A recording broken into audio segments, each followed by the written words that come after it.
Big boss house లో ఈ రోజు అయితే సుమన్ శెట్టి అయితే ఎలిమినేట్ అయ్యారండి. తన ఎలిమినేషన్ గురించి మీ అభిప్రాయం ఈ వీడియోని లైక్ చేసి మీ అభిప్రాయం కామెంట్ రూపంలో తెలియజేయండి. అండ్ అతను టాప్ 5 దాకా రావడం కరెక్టా లేదా ఈ టైంలో ఎలిమినేట్ అవడం కరెక్టా అనేది కూడా తెలపండి.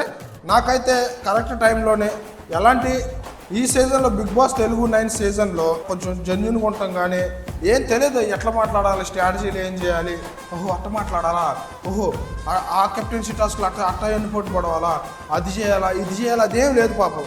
ఏదో ఉండవు ఆయన క్యారెక్టర్ అనేది అదండి, ఎట్లా ఉండాలో అట్లనే ఉండవు. ఒక్కోసారి నామినేషన్స్ పాయింట్ కరెక్ట్గా చెప్పుకోవడం, వేరే వాళ్ళ దగ్గరికి వెళ్ళి అడగటం, అదొకటి నాకు నచ్చలా.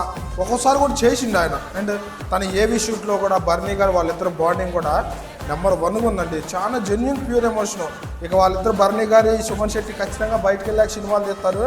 ఖచ్చితంగా సుమన్ శెట్టికి తెలుసు బయటకు వెళ్ళిన తర్వాత బర్నీ గారితో ఉంటే సినిమా ఛాన్సులు వస్తాయని తెలుసు ఆయనకి. మంచి బాండింగ్ అయితే క్రియేట్ చేసుకొని ఇంత దూరం వచ్చిండు. అండ్ గేమ్స్ కూడా అండి, గేమ్స్లో కూడా చాలా బాగా ఆడిండండి. ఏంటంటే తన హైట్ వల్ల కొన్ని గేమ్స్ ఓడిపోవడం కానీ ఏదైనా జరిగింది, కానీ వేరే గేమ్స్ ఏదైనా ఫిజికల్ టాస్క్లో ఒకసారి కళ్యాణ పడాలకి దానికి ఇట్లా ఐటమ్స్ కొట్టి వెయిట్ వేయాలన్నారు చూడు, ఆ టాస్క్లో కానీ ఏ టాస్క్లో అయినా ఎరగదీసేస్తుండో టాస్క్ విషయంలో కానీ ఆయన మైనస్ ఏమైనా ఉందారా అంటే తనకున్న మైనస్ తనకు ప్లస్ అయింది.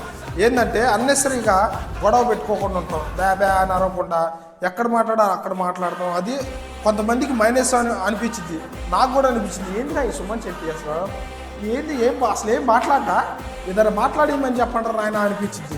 కానీ అట్లా మాట్లాడకుండా ఉండటమే ఈరోజు ఇంత దూరం రావడానికి కూడా రీజన్ అండి. అండ్ అది ఎలిమినేట్ అయ్యేటప్పుడు కూడా ఎక్కడ అయితే ఆడవాలా ప్రతి ఒక్కటి ఆయనకి చాలు, ఆయనకు తెలుసు వామ్మో నేను ఎంత దూరం వచ్చానా, ఐఎమ్ సో హ్యాపీ అని అనుకుంటా ఆయన మనసులో. ఎక్కడ కూడా వామ్మో అయ్యో అట్లా అదేం డ్రామాలు ఏం చేయాల, నాకు తెలుసు ఎంత దాకా వచ్చిన ఇంత దాకా రావడమే గ్రేట్ అనుకొని. అండ్ తను మాట్లాడినప్పుడు కూడా బొగ్గోరు బంగారు ఊరు అని చెప్పమన్నప్పుడు కూడా సార్ ఇక్కడ ఊరు బొగ్గులు వేశారు, అందరూ మేలికి బంగారం వేశారని మంచి మాటలు చెప్తుండండి. చాలా అయితే మంచి మాటలు చెప్తుండ్రు. జెన్యున్ పర్సన్ అనిపిస్తుంది నాకైతే. ఈ వీడియో మీద మీ అభిప్రాయం జెన్యున్గా కామెంట్ చేయండి. నా పేరు వంశీ అండి. మన స్టైల్లో బిగ్ బాస్ వీడియోస్ వస్తాయి, ఎవరు మిస్ అవుతుందండి కింద ఫాలో బటన్ ఉంటుంది, ఫాలో చేయండి friends. Thank you so much.